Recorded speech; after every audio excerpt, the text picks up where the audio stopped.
Good morning, everyone, or good afternoon. Thank you all for joining us today to discuss cybersecurity, certainly a topic that continues to generate focus from regulators and as well as those of you in the financial services industry, as evidenced by the number of you who have dialed in today. My name is Patrick Shea. I'm a partner at Cordium. We're a firm that provides regulatory compliance, consulting, and accounting, tax, and software support to our clients in primarily the asset management and securities industry. In the first part of the panel, I will be discussing the regulatory framework for the most part and guidance around development of robust security policies and procedures, really trying to crystallize some of the information that we've heard from regulators. I'm joined today by James Hogg. James is a director at IP Sentinel. They're a firm that provides IT services, IT systems, security monitoring, and audit support to financial services firms.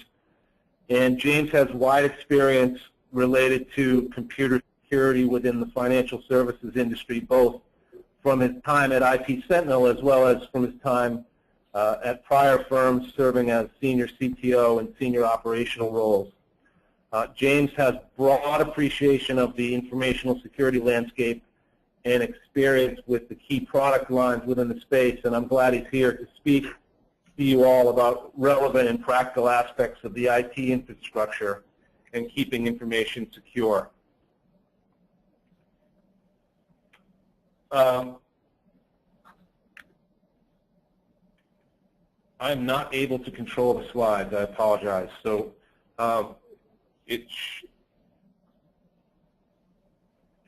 just wanted to highlight the way in which you can ask questions. If we could, whoever's controlling the slides could get to that. So here you can see instructions on how to submit questions during the presentation. You can dive in, go ahead and submit them. We'll respond to as many of those as possible, either during the presentation if we can or near the end of the presentation. I also just wanted to note that we are recording today's event. The recording and the slides will be sent to you after the event, so you will have access to that information as well. Looking at the agenda for my portion of the presentation, you can see, as we're all aware, the governments and the regulators have increased their flow of communication. They have increased their guidance and their focus on the threats to cybersecurity, again, focused in the financial services industry as we sit here today. My goals for today are really to provide you an overview of what the regulators are saying, what we can learn from the guidance and communication that's been presented to you, and to try and provide some practical insights into what you can and should be doing today. Try to pass along what we're seeing and how people are reacting to that. Moving on to the next slide, the regulatory focus is certainly, as outlined in this slide, there are definitely common themes across governments and regulators. From a government perspective, there's certainly continued focus on the global threat and coordinating public and private sectors, and I think that's an important piece to highlight today, that from a government perspective, certainly reaching out to the industry to coordinate the public and the private sectors. What is some key themes across the governments are improving the national cybersecurity, improving cyber defense, looking at critical infrastructure, combating cyber crime, terrorism, and enhancing education and skills through the dedication of public resources. Looking at it from a regulator's perspective, there is increased focus on raising awareness, and I think that's certainly a theme that we're all familiar with. That communication that we've talked about, the regulatory reviews and the enforcement behind that. Regulators are using established tools or rules to ensure that their registrant, which are many of you on the phone today, have your policies and procedures and your controls around things such as, and we'll go into these in a little bit of detail, but really identification of your risks and your cybersecurity governance, protection of your firm's networks and your information, your risks associated with remote customer access and funds and transfer requests, the risks associated with vendors and third parties, and then detection and reaction to any unauthorized activities. There is, again, a clear message that collaboration between the government and the private sector is critical, and you'll hear that pop up in a few of the different slides. Moving on to the next slide, in terms of what we've seen from a regulatory focus, I would look at it really in the first instance as getting the word out. What you've seen, what we all saw in the beginning of 2014 was communication from the SEC, from FINRA, from the CFTC, as well as from the FCA, that cybersecurity was one of the priorities for 2014. Their communications made clear that ongoing cybersecurity issues reported across the financial services industry is very, very much in focus. And we've seen certainly that when the SEC and the Office of Compliance Inspections and Examinations, or OCIE, came out, they announced their examination priorities. FINRA had a similar announcement related to targeted exams, and then we moved on, I guess, in terms of moving away from the announcement phase more to the discussion phase. And that's where you had a couple of things going on. You had the compliance outreach program, which took place in the U.S. Related to the SEC early in 2014, and there again, the beginning of the discussion, the emphasis was definitely on adequacy of your resources and what are you allocating to managing your risks and the effectiveness of the policies. Then you had the shift over to the roundtable in March of 2014, which really furthered the discussion and the regulatory communication. And that roundtable had several panels, a couple of which, and James may jump in here a little bit, but in terms of the cybersecurity landscape during that roundtable, the experts definitely focused on various types of cyber attack perpetrators, methods, motivation for carrying out the attacks, and most have probably seen the outlines, but it's worth emphasizing that one panelist during the roundtable likened the rapid evolution of threats to the game of whack-a-mole, which is, once a new cyber threat often arises as soon as another threat is struck down, and that seems to be the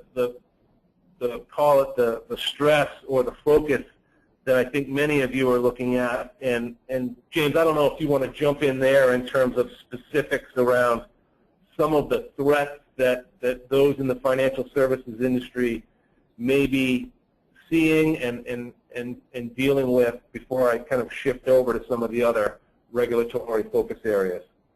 Yes, certainly. There is obviously the well-publicized cyber threat from either disaffected state actors or large national governments or even just terrorists to threaten either individual firms, banks, brokerages, or exchanges through either direct front-on attacks or probably more invidiously becoming members and wrecking the feeds from within in the high-frequency space. So those are the highly public.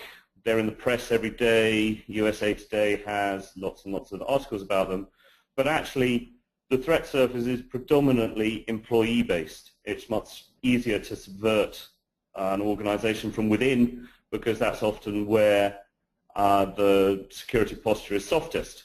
However, once you're hardened from people on the outside, then you've at least begun the path to protecting against the people on the inside. So you've got to start somewhere, and the regulators have chosen to start with the security of the system. Yeah, Thank you. And I would just add, I think during the roundtable there were some mentions of the types of threats that apply to the various types of people who may be on the phone today. So for investment advisors, there was discussion around account takeover, rising, that threat due to identity theft, the risk from hackers, and then to James's point, we've got the internal risks around employees doing something intentionally or unintentionally. Certainly, FINRA continues to be concerned about integrity of infrastructure, and in a recent, goes back prior to 2014, but in a regulatory notice, FINRA noted that they were seeing increased number of reports of incidents of customer funds stolen as a result of instructions from emails to the firms from customer email accounts that have been compromised. And so I think that's certainly a theme that pops up for any on the phone who that could be one of the risks that you need to take a look at. Shifting over to the next slide and looking at the risk alert, again, taking another step in the discussion or the communication process. I'll note at the outset that it was somewhat unique that the SEC and OCIE took the additional step of actually providing the sweep exam request to the industry as part of the risk alert. And there are many things that can be gleaned from that risk alert. It's definitely notable that the appendix was there, and it provides a lengthy and a detailed sample cybersecurity document request. And they shared that rather than limiting it to just the firms that are selected for the sweep exam, in my view, in order to really broaden the communication and give the tools to the professionals who need it to start out on the risk assessment. I certainly encourage you, if you haven't already, to take a look at that risk alert and its appendix and the 28 sections or questions that are outlined in that appendix, because it provides a great outline of the things that regulators are expecting. I'll emphasize that, and I've seen this even in communications from regulators and other experts in the industry, that it's definitely not a one-size-fits-all approach. And I think this ties back, we'll talk a little bit more about the risk assessment and how you bring this home to your own firm. But you should review the information, because I think if you look at it at all, it will provide you with a solid overview of topics that you can see outlined on the slide. But from a governance perspective, what they're looking for is really that management oversight, asking the right questions, understanding the implications and the threats, focus on the long-term proficiency of your protocols and your response program, looking at the written policies and procedures and the risk assessments and the insurance. Again, some of these topics we'll go into a little bit more detail on, but this, just from an overview perspective, you can see it listed here. Take a look at when you look at the appendix, you'll see that there are many questions about the protections that you have in place around your networks and your information. And that gets at things such as your user access restrictions, your system maintenance, your data destruction policies. These are things that James will likely go into a little bit more detail on.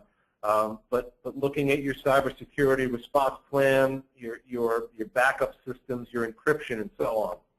You've got the risks associated with customer online account access, for those of you who have that as a risk for your firm, and actually sending funds and transfer requests.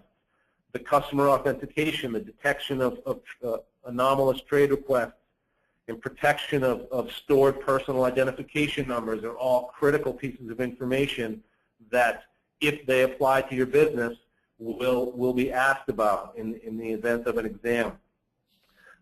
You have the risks associated with vendors and outsourcing, which we'll talk a little bit about, but really involves taking a look at your contracts and making sure that you're performing adequate due diligence. And then you have the questions in the appendix around the detection of unauthorized activity. This is really where the rubber hits the road. It's have you had incidents in the past If so, how did you react to those, and what was the process, who was involved, and what was the outcome? But also just making sure that you have that plan in place to the extent you have an incident in the future.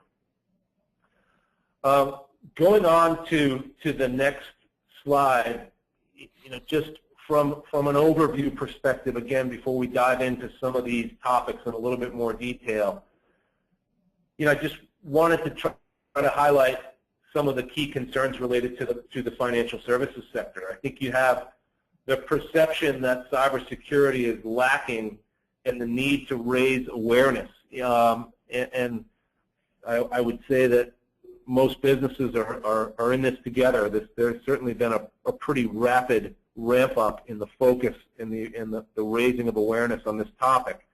And in dealing with my clients and hearing things from others over the past several months, I think it's something that firms are starting at a baseline of just trying to figure out what you have in place today so that you can start to move that ahead as part of your risk assessment. Secondly, you have the concept that you've got customer information which is routinely gathered and shared among critical service providers. So there is that risk of protecting that information and the consumer protection where there are well-established rules in place from a regulatory perspective and from a consumer agency perspective. You've got portfolio and trading information which is at risk, and that could be exploited by someone illegally gaining access and potentially engaging in market-moving activities and getting involved in that information. And we've mentioned it, but there's the insider risk, which is significant, and firms are increasingly needing to focus on protections around your employees and against your employees doing something, whether they do that intentionally or unintentionally, which compromises your data and your security.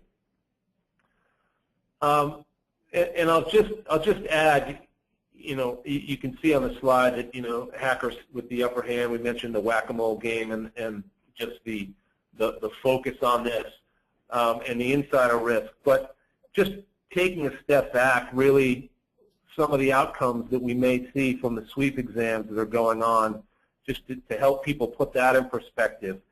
You've got certainly as many of you who have been through regulatory examinations in the past, there's the likelihood of a findings letter which is directed to individual firms, and those are typically aimed at identifying gaps in your policies, your process, and helping you or suggesting that you get better and looking for feedback and how you're going to react to those findings.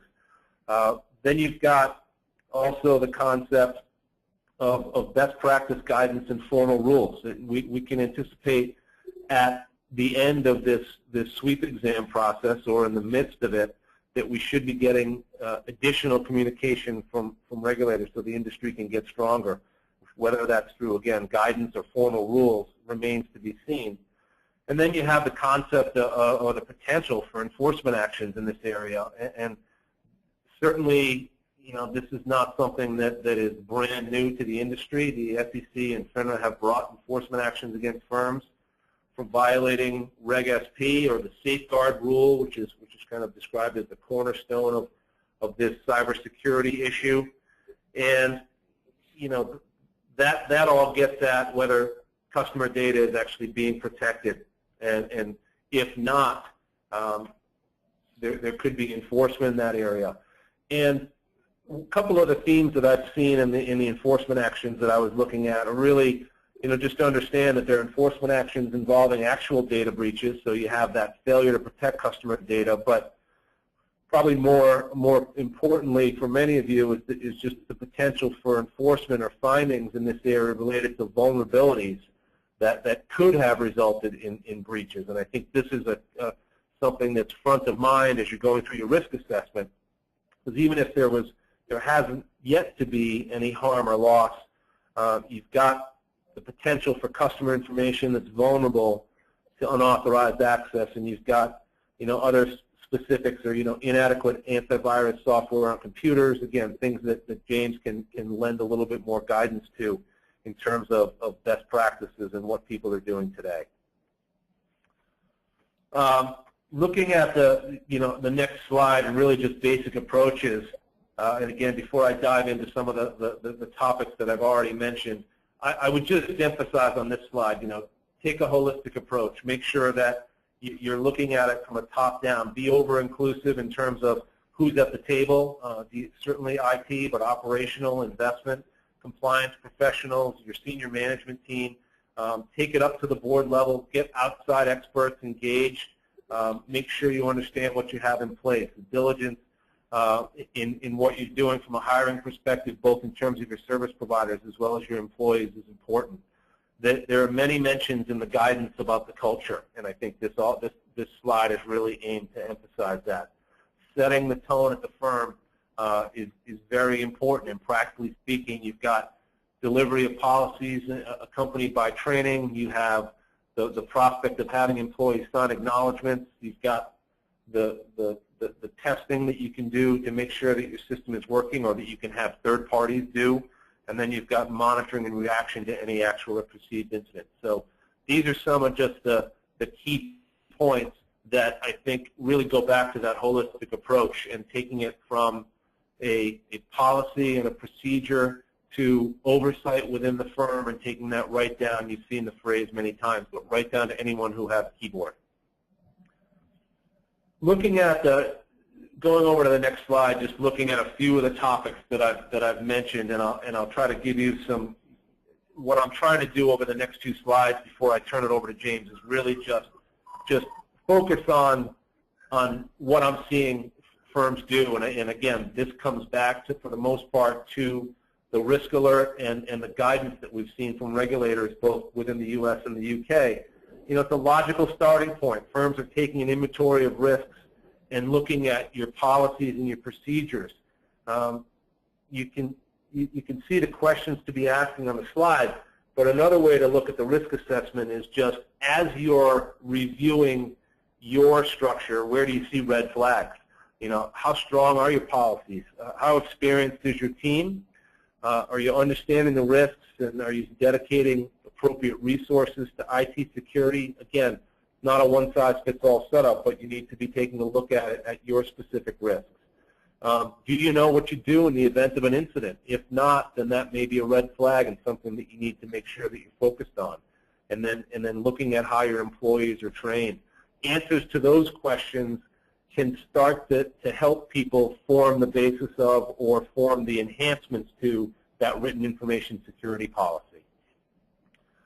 With respect to controls and oversight of third-party providers, I mentioned that the industry, and so just going over to the next slide, please. Looking at third-party providers, certainly most of my clients, if not all, are routinely moving their sensitive data from their systems to the systems of their third-party providers, and this is a big theme in what the regulators are looking at, and how secure is that. So it's an understanding of the policies and the protections that you are getting from your third-party providers, and what I'm seeing many firms do is to make sure you reach out and get that information, gather that information, so you can start to get smarter and build that into your own written information security policy. It's certainly a best practice that I've seen is to actually send a questionnaire out to your vendors, and you can pick up ideas for what questions to ask, both from the guidance, the risk alert, as well as your own risk assessment. So you can take a look at that. And then ongoing, just the logical things, performing that diligence and monitoring their practice, and looking at your contracts with those providers to see if they are protecting you, and if you can negotiate for prompt notice of any material incidents. That's a step that I'm seeing some firms take. Going over to the next piece, just in terms of how you would deal with an incident, being fully prepared for a security breach and putting in place specific procedures for when a breach occurs are important, and including defined protocols for customer notification. Those are all very, very important pieces, and you can see, simulations are an opportunity to test your plan in action, The other thing that I've mentioned, and it is important and it is highlighted in the risk alert, is just that if you have had incidents in the past, it's important that you review those and you understand, again, how you came to understand or to identify the incident, what sort of action was taken, how was it documented, and in some cases, was there any information sharing or transparency? And you can see the notification requirements can pop up from a regulatory perspective. There may be an obligation, or as you speak with your lawyers, if you have an incident, whether you're going to be reporting significant issues to a regulator or engaging in an information sharing arrangement with law enforcement, such as the FBI. You have possible reporting at the state level, and then you always have the underlying theme of disclosure to your investors. So something that's material may need to be disclosed to your investors. So those are all some practical steps to be thinking about as you're thinking about, dealing with an incident first and foremost, but also developing your policy around how you would deal with an incident. Looking at the next slide, just briefly from an insurance perspective, I'm not an expert in the insurance industry, but there is a section or a question in the risk alert and the appendix for the sweep exam, which gets at the insurance issue. And having listened to several panels on this topic over the last several months, it seems as though it's very important that you take a look at your existing insurance policies and really drill down on the exclusions and have a conversation with your insurance provider around protection specific to cyber threat. It would be, I think, insufficient to just rely on, without a full review of your existing policy, to rely on that without taking a look at it and discussing with your insurance provider. Again, it is a section that is requested or checked through the appendix and the sweep exam. So I wanted to highlight it today, something for everyone to take a look at.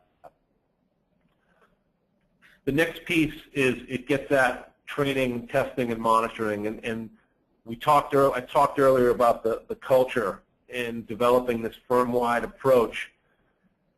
I think it goes to just about every compliance topic, but in this case, given that very high-level threat of the risk of the insider risk or what employees may do intentionally or unintentionally, it takes on a heightened approach here when it comes to cybersecurity. And as you're developing your written information security policy, making sure that you are taking that down to the firm-wide training level and educating employees about not only about privacy regulations, but about the compliance efforts. And this can also include the periodic system testing, gap analysis, risk management, and recovery planning. And another common practice is really testing just to ensure that employees understand their responsibilities to safeguard data. And a few of the tests that I've seen as I was reading information and listening to information are, vulnerability tests. You can do certain things, and again, James may be able to talk to this in a little bit more detail, but sending employees phony phishing emails or leaving voicemails requesting that they change their password, or placing a flash drive in a public place in a common area that has malware just to see what happens. And so those are certain things to take it, call it, out of the classroom and to try to drive it home. Again, you think about the employees, anyone with a keyboard is really being that front line of defense. They may be the first ones to see something, and hopefully they will say something to protect you and to protect the firm.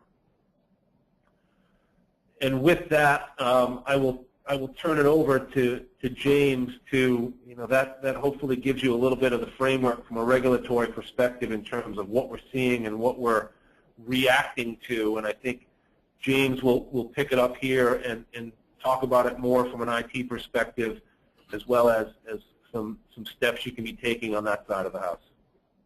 Lovely, Patrick. Thank you very much indeed. I think you've outlined the high-level areas of concern that most businesses will have. This is going to be slightly more technical, because I am slightly more technical.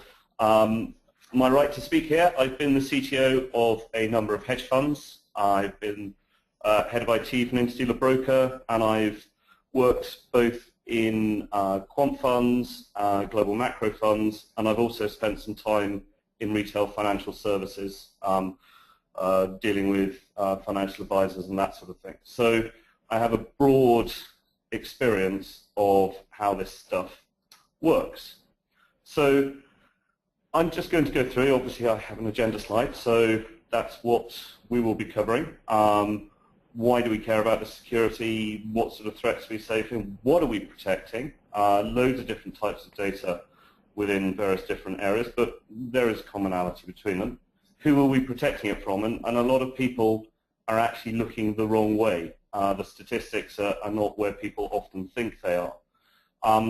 How do you stand when it comes to security with specific forensic readiness? Very, very important.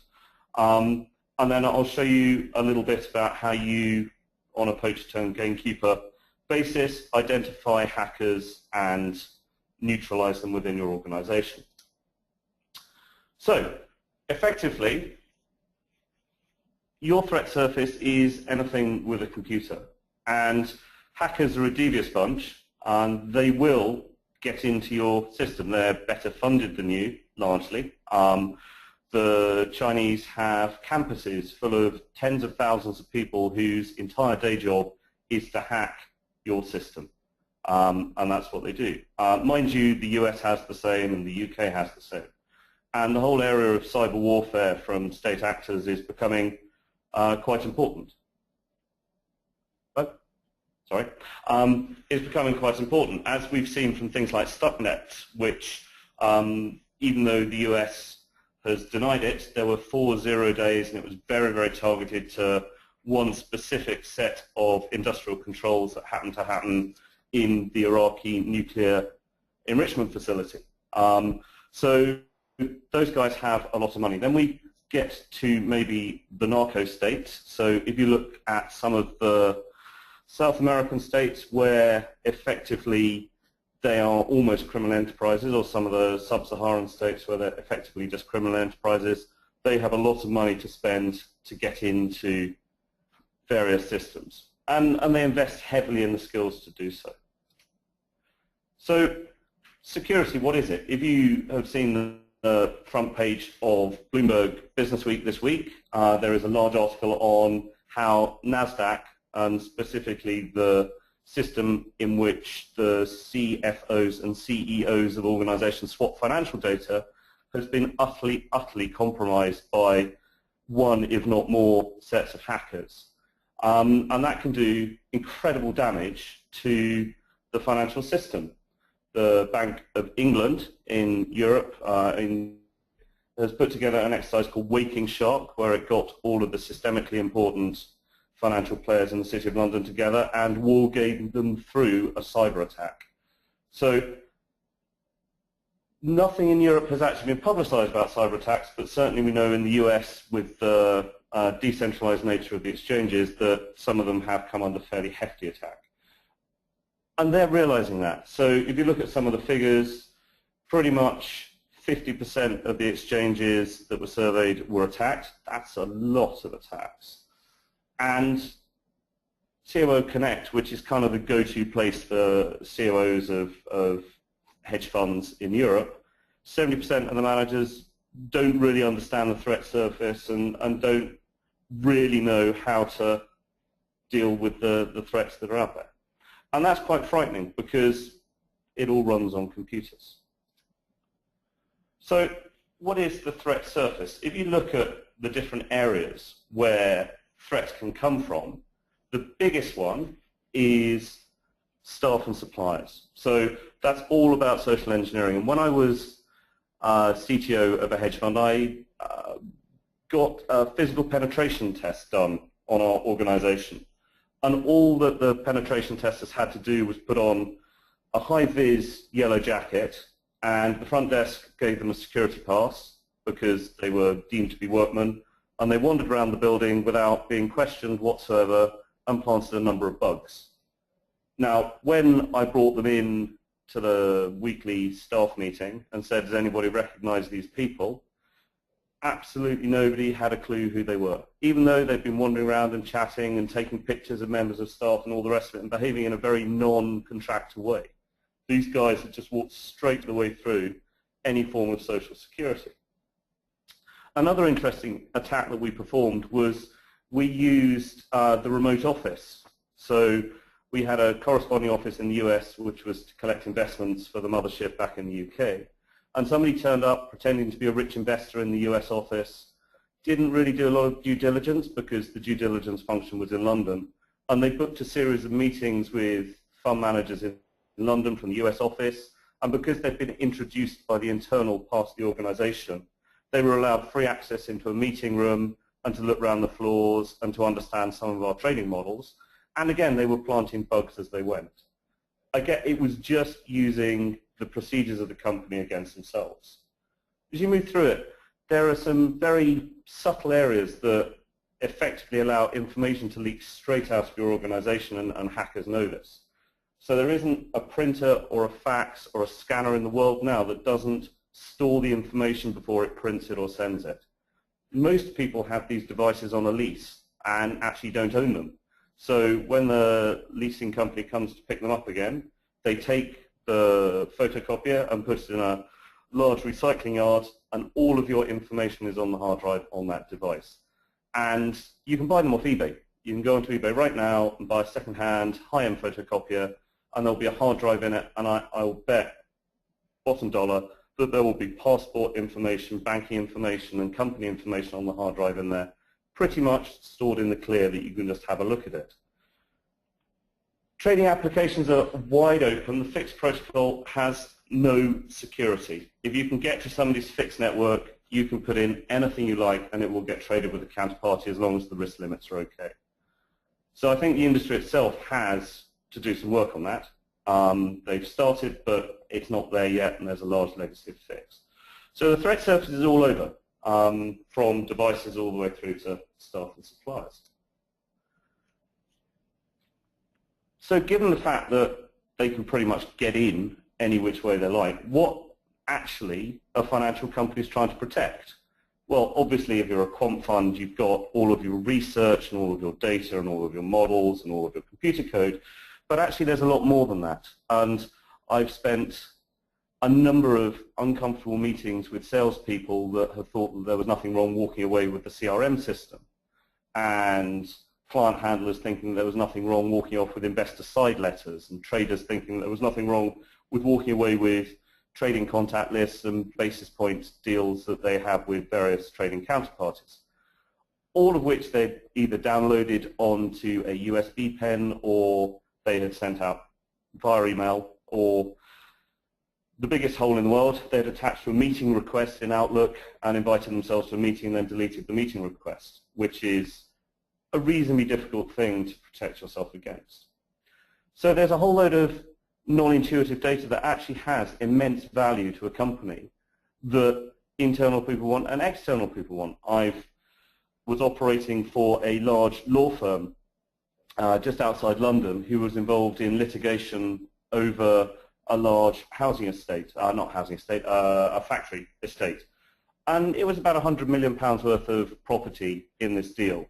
And I was taken on to protect their information. And effectively, we were experiencing 2 cyber attacks a day from the other side. So in something that I thought was quite a sleepy, traditional legal process, we were actually experiencing the other side trying to work out what our defense was going to be of our case so that they could work out ways to mitigate against what we were about to put in front of the court. And so when you've got a lot of money at stake, people do try and get data that they'd like to have out from the most amazing sources. The other area that I've spent a lot of time with is company branding. So with the upswing of social media, it is very easy to damage a company's brand by placing a story that you hope that goes viral about that company. It doesn't happen within the company's systems. You are not trying to be clever and break through a router or get somebody to download something. you're putting a rumor on Facebook, or you're trying to hijack a domain, or you're trying to get a story placed somewhere that will damage the other side's credibility or brand or reputation. And defending against those attacks are very, very difficult. In Europe, we have a right to privacy law, which Google has been fighting all the way and is trying to implement right now. But in the US, you're not so lucky. Once things are on the internet, they stick. So again, trying to defend yourself against a defacement, relatively easy. Trying to defend yourself against a concerted AdWords and Facebook campaign, slightly less so. And then finally, there's the systems that run the organization. I have sat and watched somebody screen grab the payroll system and try and pay themselves double what it was, as if we wouldn't actually have noticed that when it went through, but some firms run payroll where you don't get to see that. So there are multiple threats to the data that companies have. And through the threat surface, people can get to them relatively easily if you're not managing them in the right way. Now, here's the killer. Most of the threat is deemed to be cyber, which is very easy. We've been whipped up into a frenzy by the media and the excitement of these faceless hackers that sit behind a computer and nobody can defend against them and they're going to walk through it. Most of the threat surface is an employee or a systems error. Now, an employee, you trust them all the way through, and they are difficult people to guard against. There are techniques you can use, and I'll outline a few in a minute. Systems glitches are stuff like not keeping your stuff patched. So you've got computers, they've got old software on, old software has vulnerabilities out on the internet. By not patching them, then you're going to get penetrated by anybody and everybody. Also, in terms of systems, there are just bad configurations. You've got your information in SharePoint, and accidentally your systems administrator has given access to the entire world. So that forms up about 70% of the threat surface. But then there are the external bad actors. But again, most of them are trying to do something with your system rather than trying to steal your information. So for the vast majority of people under a cyber attack, the attacker will be trying to steal the bottom 3 bits on the slides. They're going to want to be doing Bitcoin mining in your computing cluster. I've worked for an interdealer broker where we were hosting one of Europe's largest adult sites out of our hard drives without realizing it until we really got down into it at a technical level. And the way that the denial of service industry works is they come out and get your computers. And they reckon at the moment that of the public internet, probably about 50% of the PCs on it have been compromised to some form of botnet for denial of service attacks. So your organization may well just be collateral damage in somebody else's scheme or scam. That's not to say that people aren't trying to break into the more financially literate or the more quant funds or the exchanges to do systemic damage, but a large part of the threat is people just using your system to gain some leverage into whatever nefarious scheme that they have.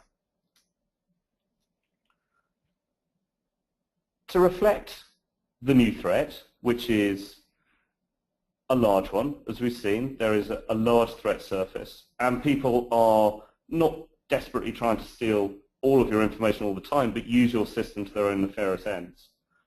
The security posture, as it's known in the industry, is changing significantly.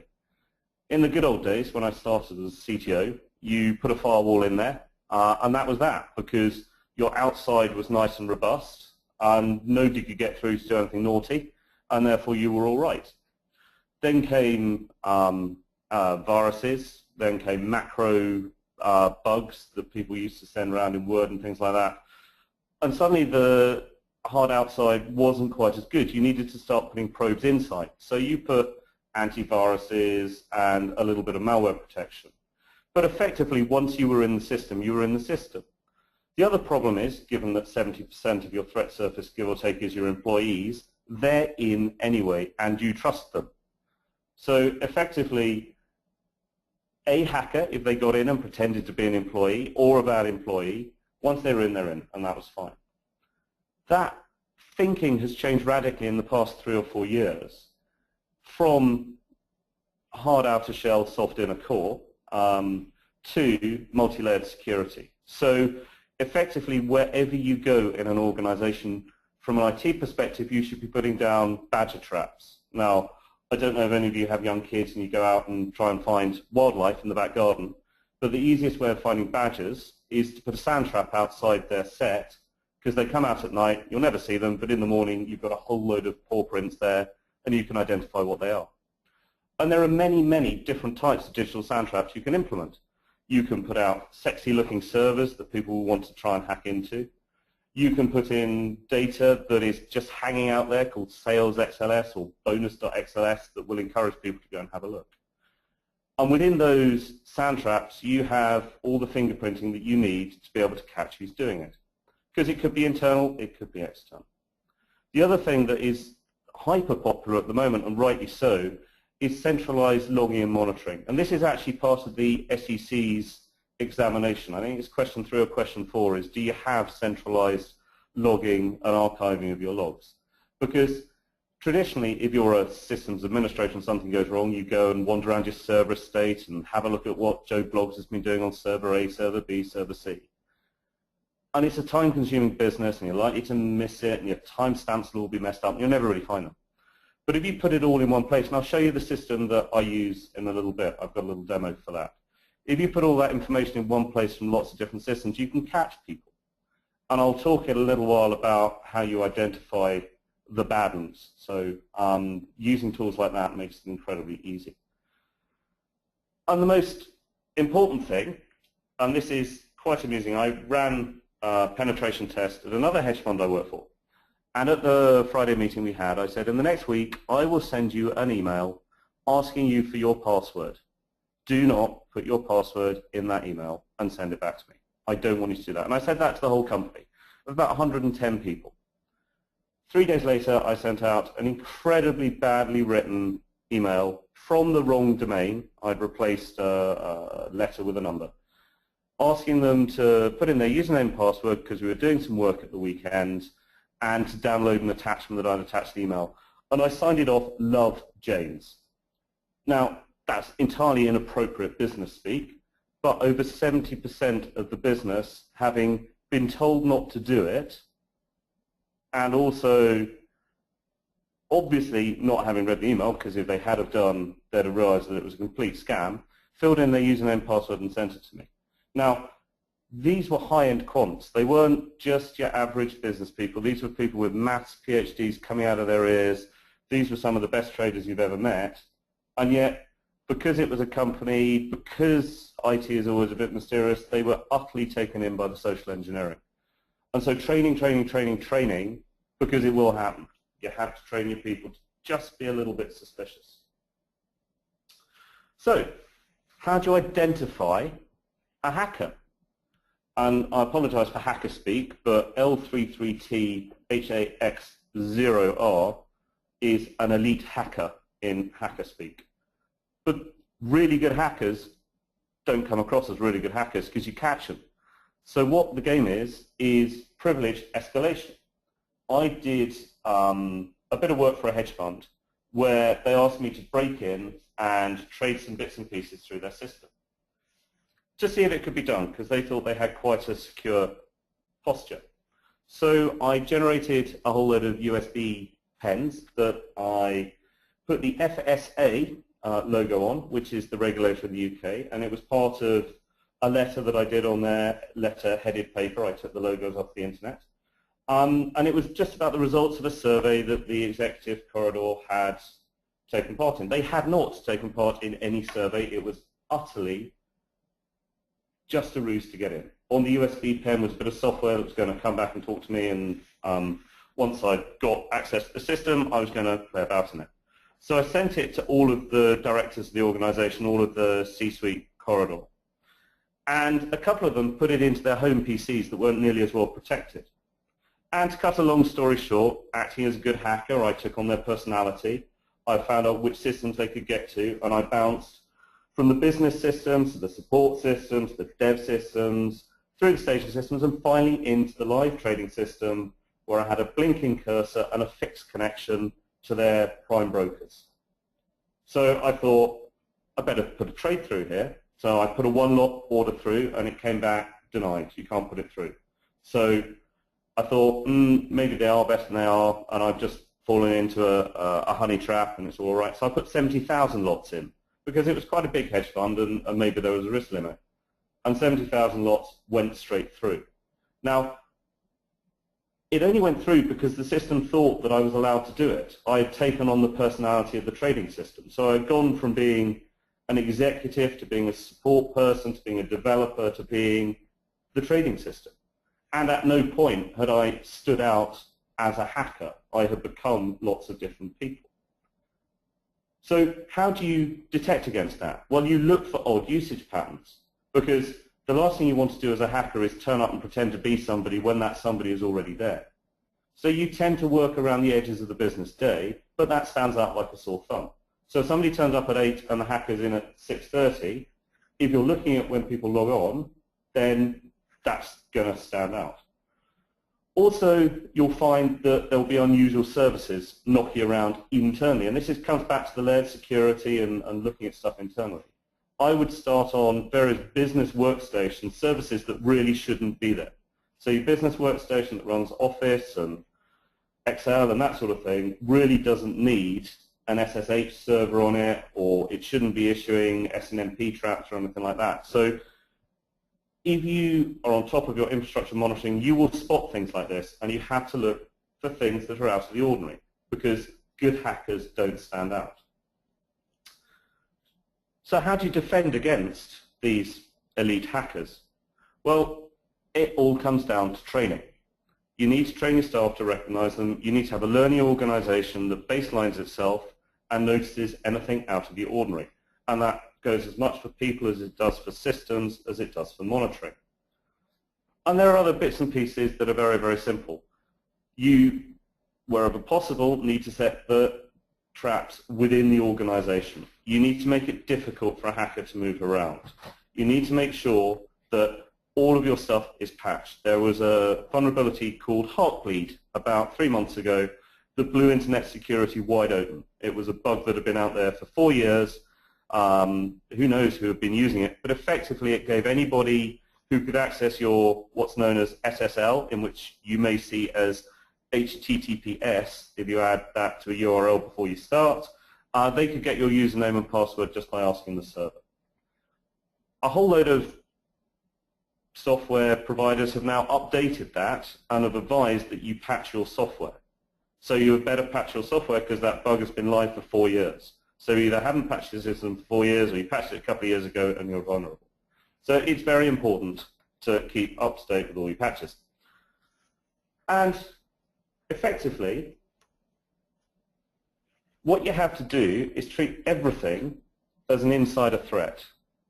It's all very easy thinking that you've got an external outer core, but once they're through that, they are through that, and they will be looking around your organization as if they were a user. Centralized log management is very, very important, and I think I might be able to show a demo if I can get through this. No, I can't. Okay, so that didn't work, unfortunately. We can switch over to the web browser. So if we switch over to the web browser here,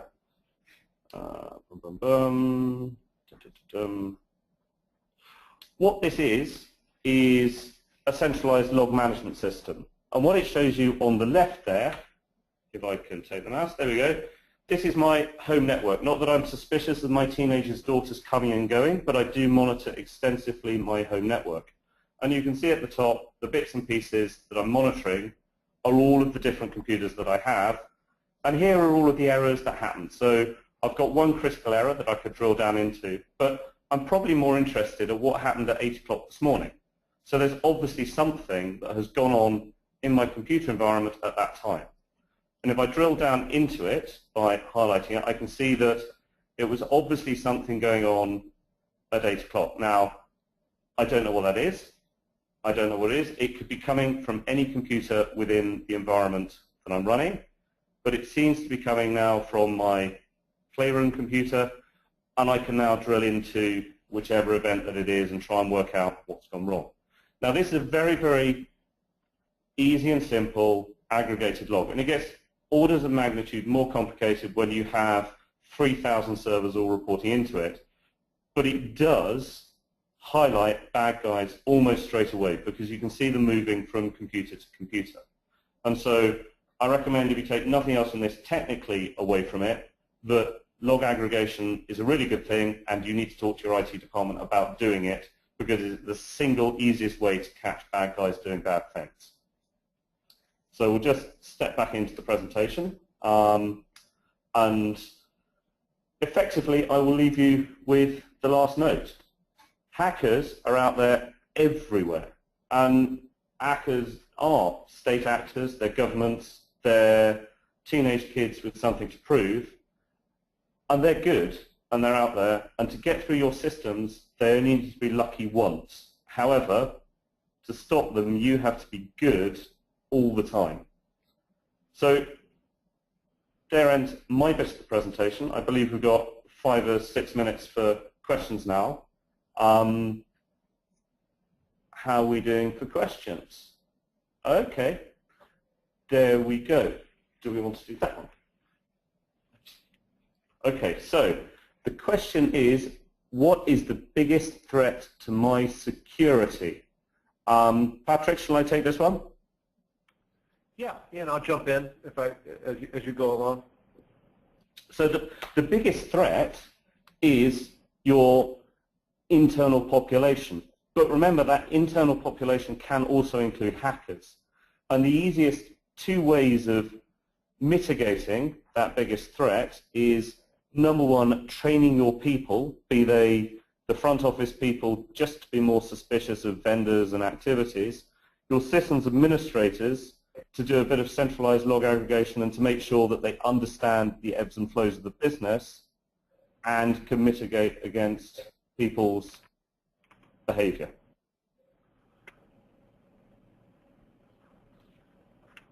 Okay, next question, probably one for Pat, although I can speak to the FCA. How seriously do the regulators take this stuff?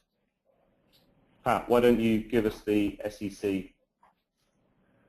Yeah, I think they're taking it very seriously, and you can just look back at the first few slides in terms of, again, the level of communication that we're seeing not only at the government level but right down to the regulator level. And this is not something that is specific to the SEC or OC and their risk alert. We've got indications from various regulators in various countries that this is a big threat, and I would go back to some of the enforcement points that I mentioned. These have been spotted, and enforcement actions have been going on through the years, again related to breaches around protection of the confidential data, as well as just the potential for the breach. So we know that the regulators are out there conducting the exams. We can anticipate future guidance as well as future rulemaking. And what we have to go on today is really the noise or the awareness that's been created. And I think certainly it's not only a regulatory risk, it's a risk to the business. You have client relations and protection of data as well as your intellectual property or the protection of your business. So all indications are that this is a very, very serious topic and a large threat, not only to your business, but to the industry. And certainly from the FCA and the Bank of England, they're beginning to take it a lot more seriously. Martin Wheatley, the CEO of the FCA, mentioned it in a speech just last month, and the Bank of England have just had Waking Shark 2, which is their cybersecurity threat test, stress test for financial organizations. I think we've got time for one more question. And the question is it reasonable for smaller firms to outsource log tracking analysis to a dedicated cybersecurity firm? I'll take this one, I guess, Pat. I would say yes, it's absolutely fine to outsource the log tracking, but certainly in the UK there is a presumption that firms are responsible for whatever happens. They may outsource the delivery, but they can't outsource the responsibility. So I would say that certainly in Europe it would be difficult to outsource the responsibility. Sure, you can get somebody to do it for you and raise alerts for you and that sort of thing, but ultimately it's your responsibility to take care of the environment, and from a regulatory perspective you can't abrogate that. So I would say yes, it is reasonable. Is there anything else? Any other questions? I think it looks to be just one more. We've hit the top of the hour. There's one question about whether the slides will be available after the meeting, and they will be. This has been recorded, and both the recording and the slides will be emailed to participants in the days to follow.